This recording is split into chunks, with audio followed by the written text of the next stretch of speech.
So I turned down this lane, and there was a rather charming girl, or woman if you like. She was with her dog, walking it. And I think, well, I left the other cyclist and turned round. I said, good afternoon, would you possibly have the time on you? She replied, certainly, 2:20. Oh, thank you very much. Do you mind if I walk with you? No, it's quite all right. So we conversed on the walk with the dog back to the high road. I asked if I could see her again. Oh, yes, all right. And we arranged to go to the pictures in Loughton, which is 3 miles away, on the following Saturday.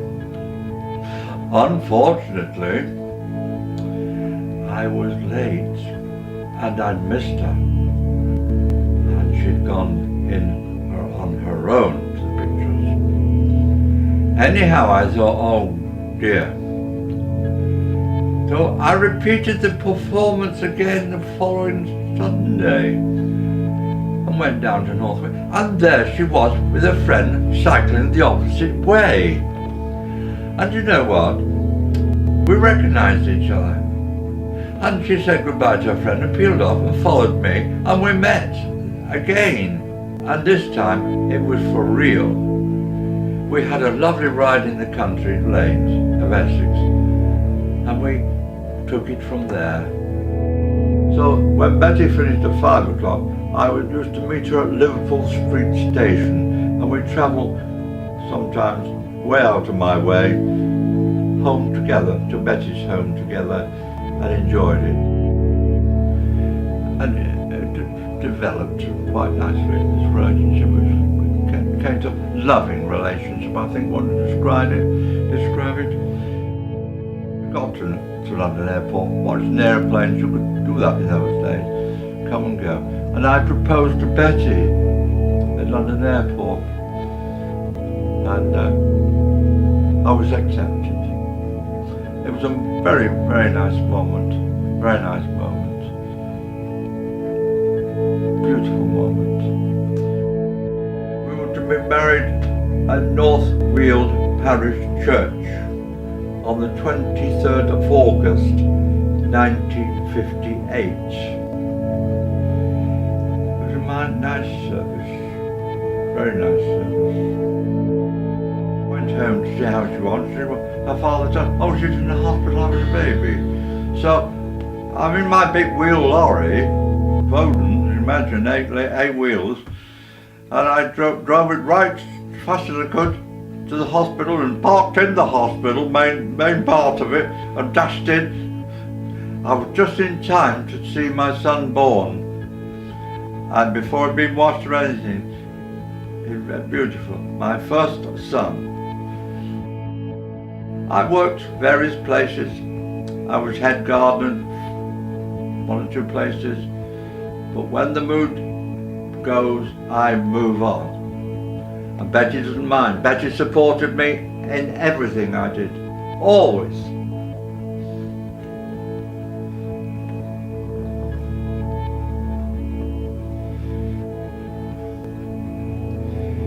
She was wonderful.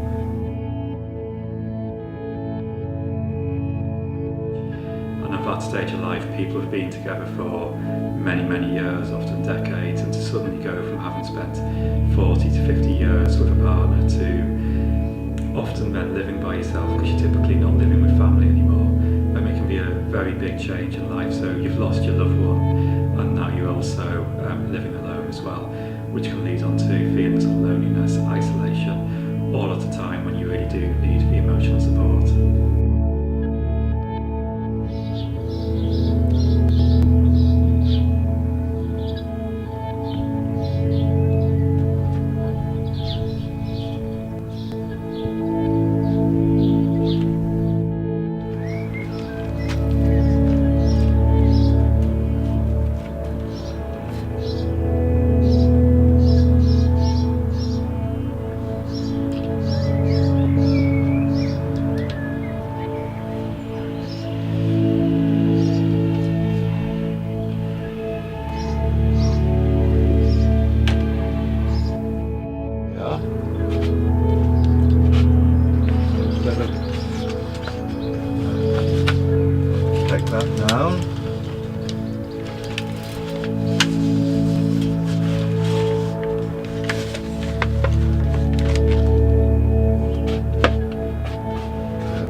that order.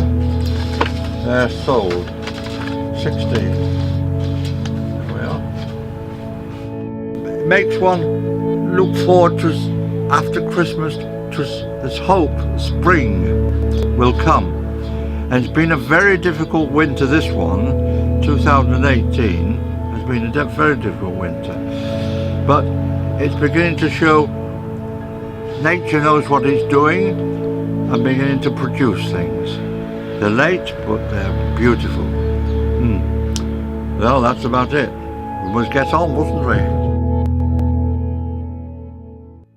Good to see you. I haven't seen anybody since 7 o'clock this morning. 7:05 actually. Yeah. I haven't spoken to anybody, seen anybody. Bins have been emptied for all the bins.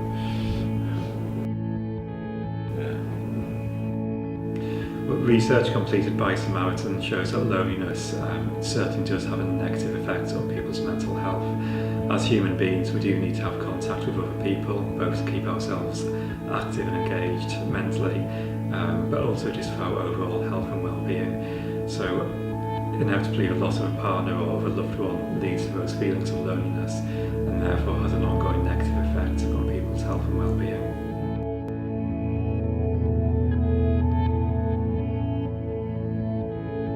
Now then, why did we get on so well? Well, Betty was a good organiser, and she's very loving, and it just we just worked together. We shared everything, told everything to each other, and it's difficult. I know it doesn't happen, I don't think, these days, but it worked. Well, the best thing I can say about life with Betty and my life with Betty was that Betty was a stronger one.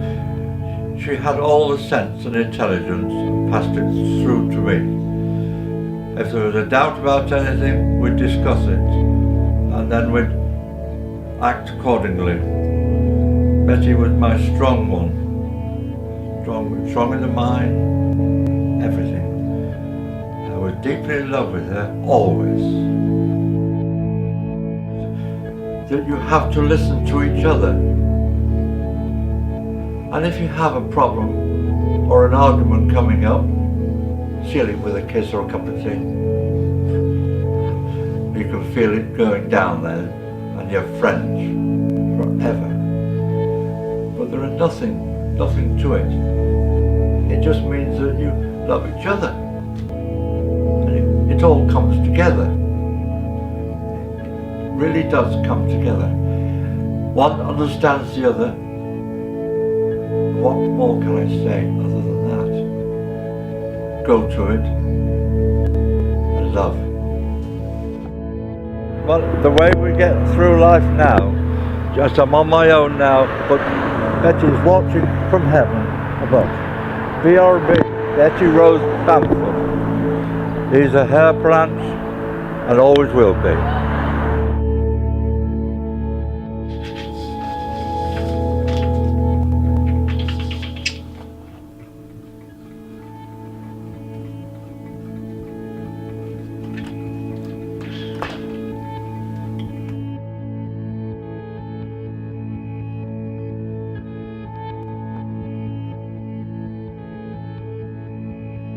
I went to an alehouse I used to frequent. I told the landlady my money was spent. She answered me, custom like you any day.